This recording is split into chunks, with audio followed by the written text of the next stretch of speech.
type question for 10th class science chapter number 7. What is pistil? Pistil होता है क्या है? It is a female reproductive part in flower. It is in center of the flower. It has 3 part: ovary, style, stigma. Ovary the cell and bottom part of flower. ये ovary जो होता है वो female reproductive part है और flower के अंदर नीचे फूला हुआ बॉटम पार्ट होता है। स्टाइल क्या होता है कि ये बीच में इलोंगेटेड पार्ट होता है फ्लावर के अंदर। स्टिग्मा क्या होता है कि ऊपर का फ्लावर का ऊपर का जो टर्मिनल पार्ट होता है जो चिपचिपा होता है वो स्टिग्मा होता है। What is zygote? जाइगोट क्या होता है? Fusion of both male and female germ cells is formed zygote. Fertilisation के बाद जो स्पर्म होता है या मेल गैमेट होता है वो फीमेल गैमेट को फ्यूज करता है, इसी प्रोसेस को फर्टिलाइजेशन कहते हैं और इससे जाइगोट बन जाता है। पॉलिनेशन किसे कहते हैं? प्लांट के अंदर जो पोलन ग्रेन होते हैं जब वो स्टिग्मा में जाते हैं तो एग को फ्यूज कर देते हैं, इस प्रोसेस को पॉलिनेशन कहते हैं।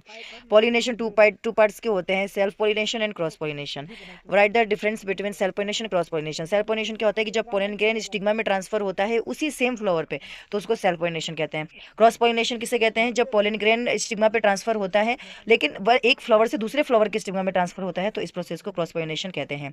How does pollen grain transfer to stigma? ये पोलन ग्रेन स्टिग्मा में ट्रांसफर किसी एजेंट के थ्रू होते हैं, और वो कौन से एजेंट होते हैं? Water, wind and animal. ये 3 एजेंट पोलन ग्रेन को स्टिग्मा की तरफ भेज देते हैं। How seed formation? सीड बनता है कैसे? फर्टिलाइजेशन के बाद जो ओवल होता है वो डेवलप होता है और उसके ऊपर एक टफ कोटिंग चढ़ जाती है जो कि लास्ट में आगे ग्रोविंग होकर सीड में कन्वर्ट हो जाती है। What is the germination? Germination क्या होता है? जो सीड होते हैं वो सीडलिंग के थ्रू डेवलप होते हैं और किसी अप्रोप्रिएट कंडीशन के अंदर लीव्स उसमें आ जाती हैं, वो नया प्लांट में कन्वर्ट हो जाता है, इसी प्रोसेस को जर्मिनेशन कहते हैं। How develop fruit? फ्रूट कैसे बनता है? फर्टिलाइजेशन के बाद जो ओवेरी होती है वो रैपिडली कन्वर्ट होते हुए ग्रोथ होती होती ग्रोविंग होती होती वो फ्रूट्स में कन्वर्ट हो जाती है।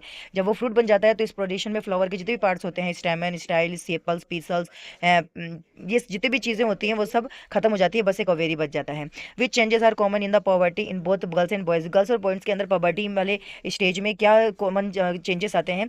तो इनके चेंजेस आते हैं thicker hair growing are in the part of the both body as armpit and genital area between the thigh.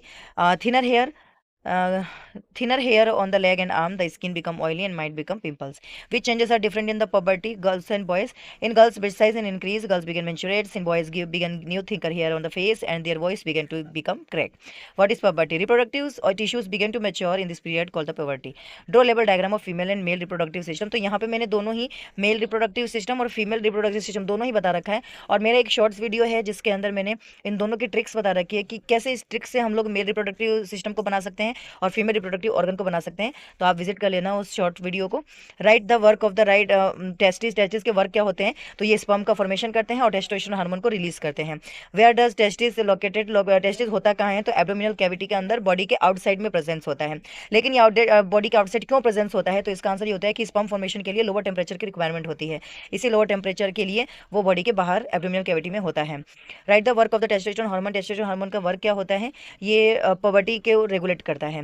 Right the work of vas deferens. Vas deferens का वर्क क्या होता है? It's have to deliver sperm from the testis. ये testis से sperm को deliver करने का काम करता है। Write the work of urethra. Urethra का वर्क क्या होता है? It provide common passes for both urine and sperm. Right the name of vas difference gland. Prostate and seminal vesicle, ये 2 ग्लैंड वास डिफरेंस से होकर निकलती हैं। Right the work of prostate and seminal vesicle. ये दोनों के work क्या होते हैं? ये दोनों अपने अपने सिक्रेशन को सीक्रेट करती हैं और स्पर्म्स को फ्लूइड प्रोवाइड कराती हैं। ये फ्लूइड जो होते हैं वो स्पर्म्स को न्यूट्रिशन प्रोवाइड कराते हैं और इजीली फ्लोनेस का एरिया भी प्रोवाइड करवाते हैं। Right the function sperm. Sperm के फंक्शंस क्या होते हैं? इनका एक टीनी बॉडी स्ट्रक्चर होता है जो बहुत सारे जेनेटिकल मटेरियल को अपने अंदर होल्ड किए हुए होता है, और उसकी जो लॉन्ग पूछ होती है या टैल होती है वो उसके मूविंग में हेल्प करती है। If you like my video please like, subscribe and share it.